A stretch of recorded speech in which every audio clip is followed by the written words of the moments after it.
forever. So, for the union makes us strong. Viva public health, viva. Again. Viva public health, viva. Again.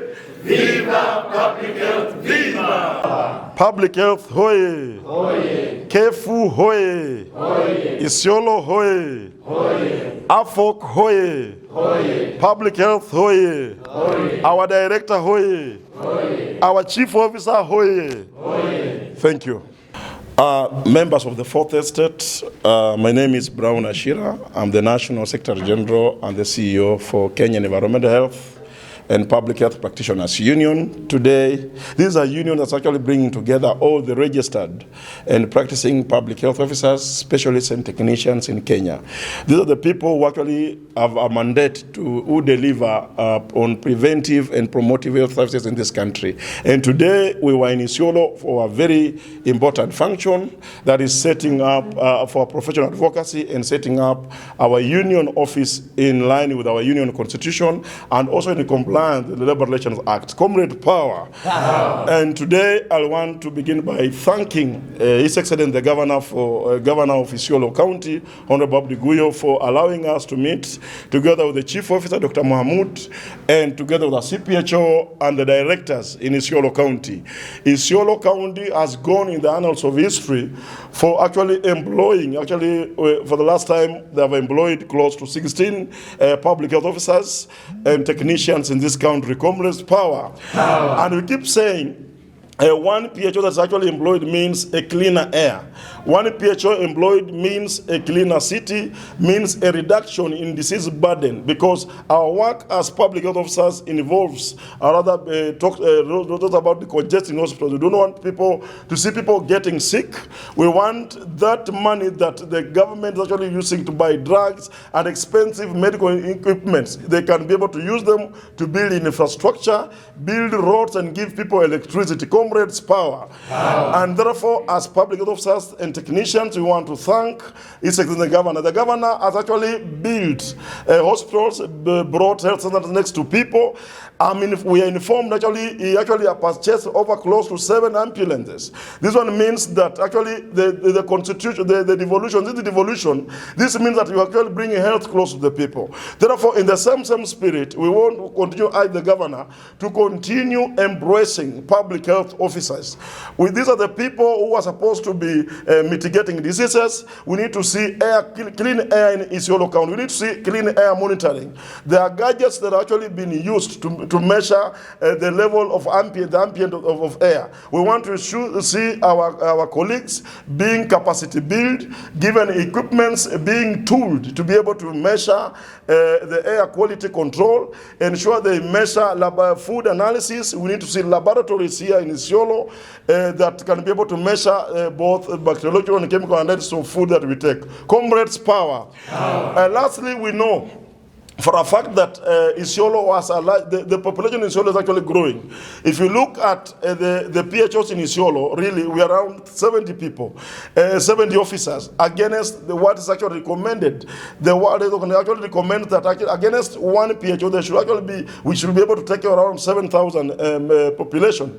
Therefore, there's a workload, there's an increasing workload in Isiolo County. And it is actually going to do us better if the Governor employs more PHOs. We're actually looking at the ways of replacing those that have the people that have existed service and those that actually have retired and those that actually died. So we are actually looking upon you, Bwana Governor, to be able to activate that. We know your board, the County Public Service Board, is very much hard working, and we know your chief officer ni mtu mzuri sana. We are actually urging you to expedite the public health activities in Isiolo County. Last but not least, we know most of our colleagues, we have been having issues to do with the promotions. Most of our colleagues, I think quite a number of them have been in one job group for close to 16 years. And we want to urge you, Bwana Governor, please, we want to urge the County Public Service Board, please do the honorable thing, address that historical injustice. We want to see our colleagues being promoted, because we know for a fact that when we're actually retiring, a good job group means that a good pension. And we want to see that when our colleagues exit the service, they're actually in a very good job group. We want to see more job group T's here. We want to see more job group S here, because as public health practitioners in this country, we're actually saving a lot. When you actually see people don't falling sick, it means that PHOs are working, and are working extra hard to ensure that we don't see people getting sick. Comrades, power. Comrades, power. Power. Yeah, my name is Juma Maelo. I'm the National Vice Chair for the union, KEFU, Kenya Environmental Health and Public Health Practitioners Union. Yes. Actually, today we are in Isiolo because we want to make sure that public health officers' issues are taken care of. Yes. We want to make sure that public health officers have been promoted, that public health officers who have been employed are only 16. We want to make sure that at least another 40 or 80 or 60 public health officers are employed, so that we can actually lower the disease burden. Yeah, because we have realized that the moment you employ public health officers, actually you save on the funds that now you'll use maybe to construct roads and to do other activities in the county. Only public health officers can help you to save that amount. Yeah. By employing them, we'll actually lower the disease burden. Afternoon. My name is Mohamed Ali. I'm the National Treasurer for the Union. Public Health Yoya. So kwa majina nasema ni Mohamed, na we just want to wish one thing for our prayers as a public health. From we are hoping that public health officers, in terms of numbers, we want more numbers, because you know this is like a borderline. So tunafaa kuwa hands-on. So that means that is one.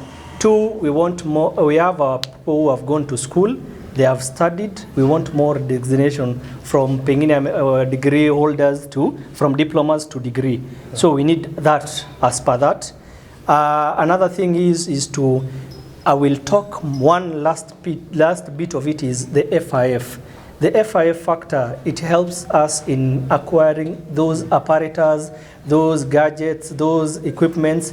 It will help us facilitate our members to go around the Isiolo County. So when we have that funds, and it trickles down to the county level, even to the sub-county level, even the ward level, that means our officers will be motivated and they will do more of prevention, because our main agenda is to reduce the disease burden. When we are fully facilitated by the fact that the FIF is enshrined and the funds are taken back to public health, we will make sure that even the disease burden within the facilities will go down. Because when we use $1 in preventive, we have saved $7. So that means we need to put prevention before anything else. My name is Tari Diba.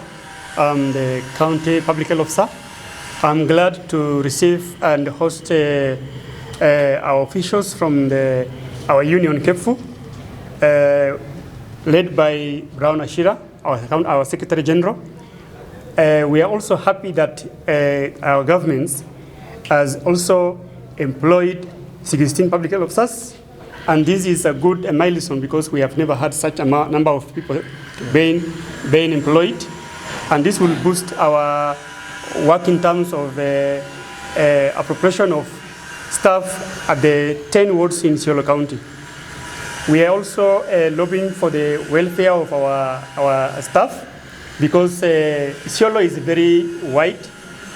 We have 25 kilometers square land, population of around 300,000 people, and we are in county we are around 60 public health officers, and majority are in the verge of retiring, and we want a youthful and energetic staff who can be able to improve service delivery.